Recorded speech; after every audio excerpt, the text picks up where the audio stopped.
ओम शांति।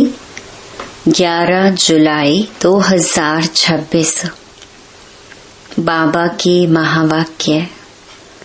मीठे बच्चे, तुम्हें अपना चिंतन करना है, दूसरे का नहीं, क्योंकि ड्रामा अनुसार जो करेगा वह पाएगा। प्रश्न: त्रिकालदर्शी बनने से आत्मा को कौन सी स्मृति आई है? उत्तर: आत्मा को स्मृति आई, हम असुल मूल वतन के निवासी इस ड्रामा में पार्ट बजाने आए हैं। हमने मुख्य एक्टर बन 84 जन्मों का पार्ट बजाया। अभी बाप के सम्मुख हैं, फिर साथ में घर जाएंगे। पावन बनकर घर जाना है, फिर सुख धाम में आना है। यह सारा खेल भारत पर ही बना हुआ है। यह सारी स्मृति त्रिकालदर्शी बनने से आ गई। गीत मरना तेरी गली में। ओम शांति। यह गीत किसने गाया? बच्चों ने। क्या कहते हैं बच्चे? बाबा, अभी तो आपके गले का ही हार बनना है, यह शरीर तो यहाँ ही छोड़ देना है। बच्चे जानते हैं शांति धाम व निर्वाण धाम में बाप और हम बच्चे आत्माएं रहते हैं। अब बाप घड़ी घड़ी कहते हैं, अपने को आत्मा निश्चय करो। तुम जानते हो हम आत्माएं बाप के साथ निर्वाण धाम में रहने वाले थे। फिर यह शरीर धारण कर 84 जन्मों का चक्कर लगाया है। बच्चे जानते हैं हम बरोबर परम धाम के निवासी हैं। अब फिर बाबा आए हैं, तुम बैठे हो, देखते हो बाबा सामने बैठे हैं। यहाँ है लौकिक शरीर के संबंध। हम असुल आत्माएं थीं, फिर लौकिक संबंध में सुख का और दुख का जीवन बिताया। अभी तुम आत्माएं त्रिकालदर्शी बनी हो। बाप भी तीनों कालों तीनों लोकों को जानने वाला है। तुम भी जानते हो नंबरवार पुरुषार्थ अनुसार। पढ़ाई की याद तो रहनी चाहिए ना। अभी स्मृति आई है, बाबा ने समझाया है, तुम मूल वतन में रहने वाले हो। अभी तुम बाप दादा द्वारा त्रिकालदर्शी बने हो। तुम जानते हो इस ड्रामा के हम मुख्य एक्टर्स हैं। सारे ड्रामा का नॉलेज तुम्हारी बुद्धि में अब है। स्मृति आई है, हम आधा कल्प सुख धाम में रहते हैं। वहाँ रावण होता नहीं। हम आत्माएं पूरे 84 जन्मों का चक्कर लगाती हैं। अभी बाप सम्मुख बैठे हैं। आपकी श्रीमत पर चल, हम आपके साथ चलेंगे। जितना हो सके आपको याद करेंगे। तुम बच्चों को सारा दिन यही ख्याल में रहना चाहिए, जबकि त्रिकालदर्शी बने हो। ऊंच ते ऊंच है भगवान, उनके साथ तुम बच्चे भी ऊंच ते ऊंच रहने वाले हो। अभी तुम बच्चों को घर की याद आई है। हम पवित्र बन अपने परम धाम घर जाएंगे।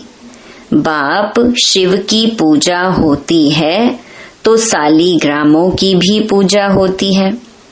बाप ही आकर आत्माओं को पावन बनाते हैं। आत्माओं को पवित्र बनाने वाला एक ही बाप है और कोई बना ना सके। अभी तुम सारे ड्रामा के खेल को जान चुके हो, समझते हो भारत पर ही खेल बना हुआ है। तो अब तुम बच्चों को बाप सम्मुख बैठ समझाते हैं। हर एक जीव की आत्मा जानती है बाबा ज्ञान का सागर है। उसको भक्ति मार्ग में बुलाते आए हैं और प्रतिज्ञा करते आए हैं। बाबा आप आएंगे तो जरूर हम आपकी मत पर चलेंगे। यह कोई लौकिक संबंध की बात नहीं। तुमको देही अभिमानी बन यह ख्याल रखना है कि हमको एक बेहद के बाप की श्रीमत पर चलना है, उनका ही मानना है। वह तो बहुत सहज समझाते हैं। तुम्हारा अब तीसरा नेत्र ज्ञान का खुल गया है। यह ज्ञान तुमको यहाँ है। मूल वतन में बाप और बच्चे रहते हैं, वहाँ यह किसको पता नहीं रहता। अभी तुम बच्चों को बाप अपना अंत देते हैं, वही ज्ञान का सागर है। और कोई सत्संगों में ऐसे नहीं कहेंगे कि बाबा हम आत्माओं को पढ़ाते हैं। यह तुम जानते हो। घड़ी घड़ी तुमको कहना पड़ता है देही अभिमानी बनो। आत्मा इस ड्रामा में एक्टर है, पार्ट बजाती है। हम आत्मा ने चोला लिया है, वह एक्टर्स कपड़े बदलते हैं। तुम आत्माएं निराकारी दुनिया से यहाँ आकर यह शरीर रूपी चोला लेती हो। वह सिर्फ अपने कपड़े बदलते हैं। हम आत्माओं को बाबा फिर से आकर राजयोग सिखला रहे हैं। अब तुम बच्चे समझते हो बाबा आया हुआ है तो जरूर हम बाबा के मददगार बनेंगे। पवित्र बन और सारे भारत को पवित्र बनाएंगे। हमको श्रीमत पर ही चलना है। श्रीमत कहती है बाप को याद करना है। जो करेंगे वह पाएंगे। सब तो नहीं आकर पुरुषार्थ करेंगे। जिन्होंने कल्प पहले पुरुषार्थ किया है वही करेंगे। अभी वापस जाना है, इसलिए पुरुषार्थ कर पवित्र जरूर बनना है। हम ऊपर मूल वतन में रहने वाले हैं। पहले पहले हम स्वर्ग में आए थे, फिर सीढ़ी नीचे उतरते आए। बाप समझाते भी भारतवासियों को हैं। भारत में ही आते हैं, याद भी भारत में करते हैं कि आकर हमें पावन बनाओ। शरीर धारण कर हमको श्रेष्ठ कर्म सिखलाओ। शरीर का नाम भी गाया हुआ है। यह भाग्यशाली रथ है। बाप भी कहते हैं मैं साधारण तन में प्रवेश करता हूँ। आगे भी कहा था तुम बच्चों को स्मृति आई है। बरोबर 5000 वर्ष पहले भी बाबा ने यही कहा था और कोई भी यह बात बता नहीं सकते हैं। बाप ही कहते हैं 5000 वर्ष पहले भी मैंने इस शरीर में आकर तुमको समझाया था। अब फिर तुम बच्चों को कहता हूँ आत्म अभिमानी बनो। जैसे नाटक वालों को मालूम रहता है ना, हम कौन सा वस्त्र पहनकर क्या क्या पार्ट बजाते हैं, परंतु वह तो है देह अभिमानी। यह है बेहद की बात। देही अभिमानी बनना है। हम असुल आत्मा ही हैं। अभी हमारा पार्ट पूरा होता है। बाप सम्मुख बैठ सब कुछ तुमको समझाते हैं। यह भूल नहीं जाना है। माया कितने विघ्न डालती है। बाप समझाते हैं, बच्चे तुमको कोई भी विकर्म नहीं करना है। मनसा तूफान भल बहुत आएंगे। अपनी परीक्षा लेनी है।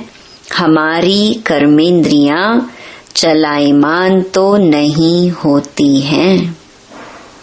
हम काम को जीत सकते हैं। तुम्हारे लिए तो बहुत सहज है। हम आत्मा हैं, एक बाप के बच्चे हैं। बाप से ही योग लगाना है। कर्मेंद्रियों में चलायमानी होना, यह भी देह अभिमान हुआ ना। तुमको कोई से भी डरना नहीं है। निर्भय बनना है। कभी भी कहाँ जाओ तो साक्षी हो देखना है। हम तो आत्मा हैं। इस खेल को तुम पूरा जान गए हो। ऊंच ते ऊंच बाप है, यह बुद्धि में आया है। उनको बिंदी कहा जाता है। निराकार दुनिया में आत्माओं का झाड़ है। बीज से झाड़ निकलता है, फिर नंबरवार पत्ते आते हैं। यह भी ऐसे है। ऊपर से नंबरवार आत्माएं आती हैं। आत्मा प्रवेश कैसे करती है, निकलती कैसे है, यह कोई देख ना सके। अब बाप समझाते हैं, तुम्हारी आत्मा पतित हो गई है, उनको पावन बनाओ। इन द्वारा बाप बैठ समझाते हैं। बात तो कर्मेंद्रियों से करते हैं ना। आत्मा बिंदी इसमें नहीं होती तो कर्मेंद्रियां कुछ कर नहीं सकती। इतनी छोटी बिंदी कितनी पावरफुल है। उनमें सारी नॉलेज है। बाप ज्ञान का सागर है जो तुमको बैठ समझाते हैं। उनमें सारा ज्ञान है। यह भी उनका पार्ट नोंधा हुआ है। तुम्हारी आत्मा में भी 84 जन्मों का पार्ट है। तुम दुख सुख का पार्ट बजाते हो। दुख में बहुत तकलीफ लेते हो। बाप कहते हैं, मैं तो पुनर्जन्म में आता नहीं हूँ। तुम 84 जन्म लेते हो। मैं तो नहीं लेता हूँ। मैं आकर तुम बच्चों को सहज युक्ति बताता हूँ कि मुझे याद करो तो पावन बनेंगे। आधा कल्प तुम काम चिता पर बैठ तमो प्रधान बने हो। आत्माओं से ही बाप बात करते हैं। आत्मा के ऑर्गन्स पहले छोटे होते फिर बड़े होते हैं। आत्मा तो छोटी बड़ी होती नहीं। आत्मा ही कहती है, हे पतित पावन आओ। आत्मा बाप को पुकारती है। बाप कहते हैं, मैं कल्प कल्प आता हूँ तुम पतितों को पावन बनाने। अभी तुम जानते हो आत्मा कैसे आती जाती है। मनुष्य बहुत माथा मारते हैं, देखें आत्मा कैसे निकलती है, परंतु किसको पता नहीं पड़ता, क्योंकि यह है अति सूक्ष्म। छोटी सी आत्मा में कितना पार्ट है। जैसे बीज में सारा ज्ञान है, वह तो बीज है जड़। बड़का झाड़ होता है, उसका बीज कितना छोटा, उनसे झाड़ कितना बड़ा लंबा निकलता है।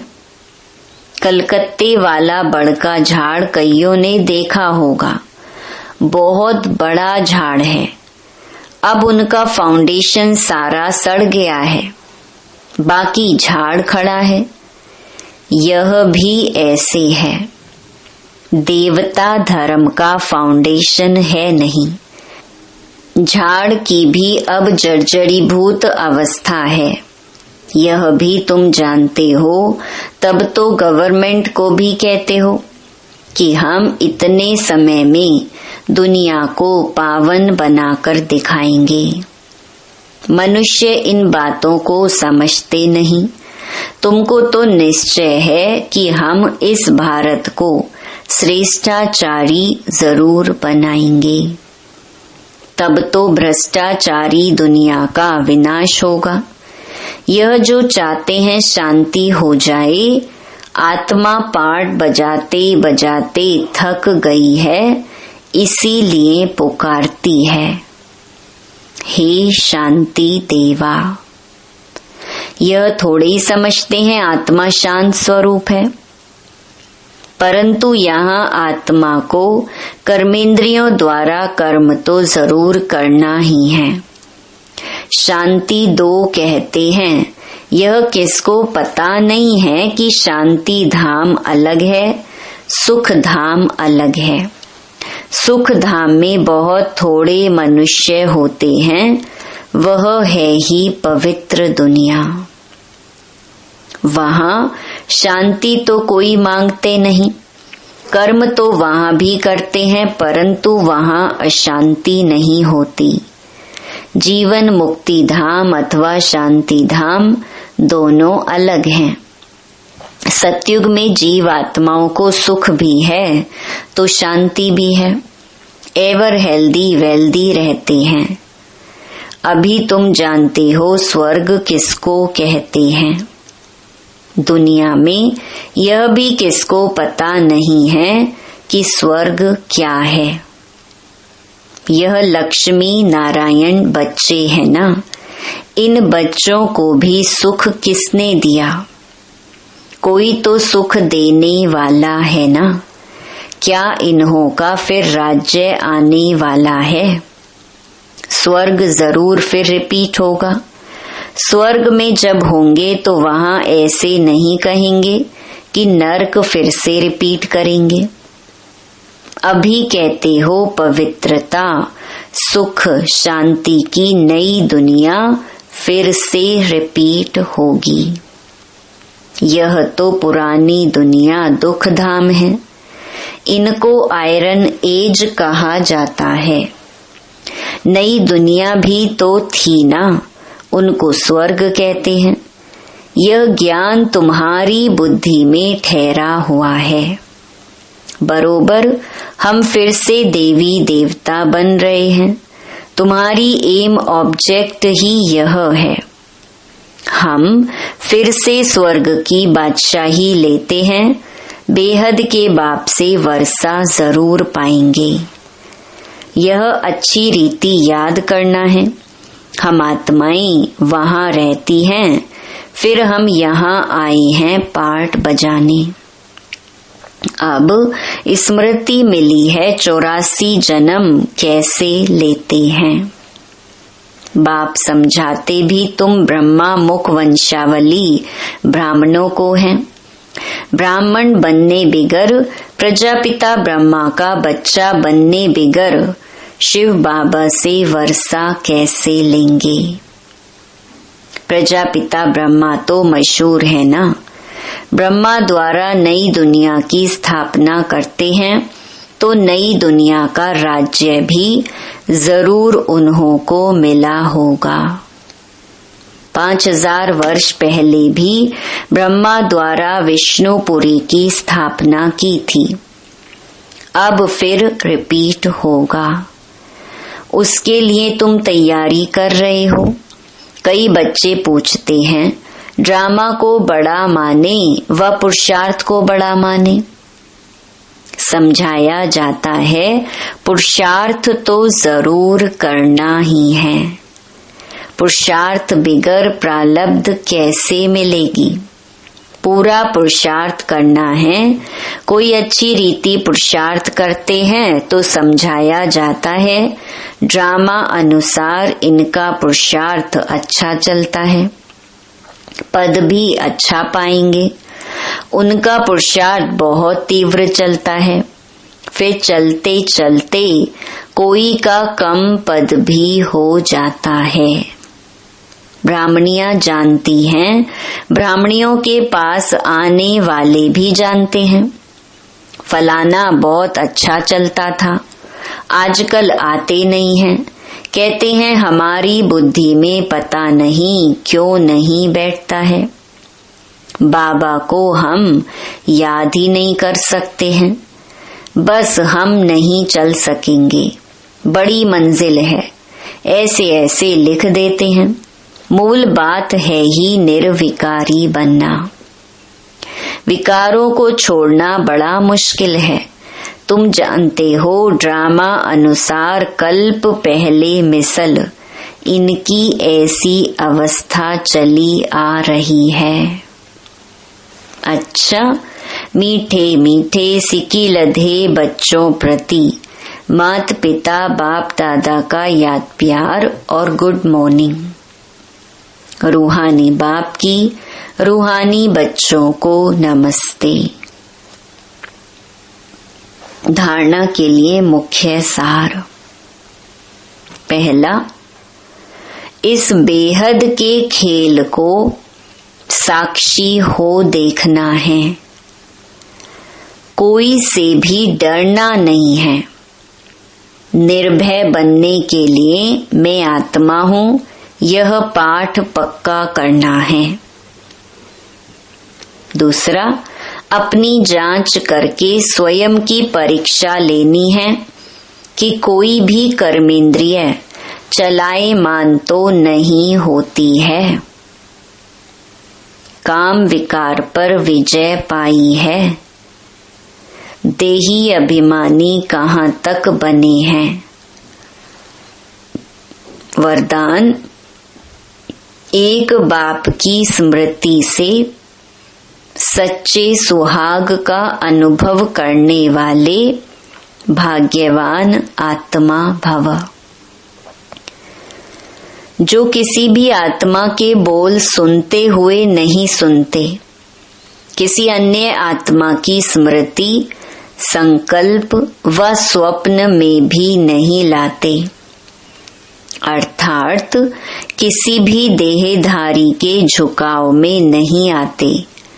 एक बाप दूसरा ना कोई इस स्मृति में रहते हैं, उन्हें अविनाशी सुहाग का तिलक लग जाता है। ऐसे सच्चे सुहाग वाले ही भाग्यवान हैं। स्लोगन, अपनी श्रेष्ठ स्थिति बनानी है तो अंतर्मुखी बन, फिर बाह्य मुक्ता में आओ। यह व्यक्त इशारे ज्वाला स्वरूप स्थिति में रह शक्तिशाली याद का अनुभव करो। जैसे अग्नि में कोई भी चीज डालो तो नाम रूप गुण सब बदल जाता है। ऐसे जब बाप के याद के लगन की अग्नि में पड़ते हो तो परिवर्तन हो जाते हो। मनुष्य से ब्राह्मण बन जाते, फिर ब्राह्मण से फरिश्ता सो देवता बन जाते। लगन की अग्नि से ऐसा परिवर्तन होता है जो अपनापन कुछ भी नहीं रहता। इसीलिए याद को ही ज्वाला रूप कहा जाता है। अच्छा, ओम शांति।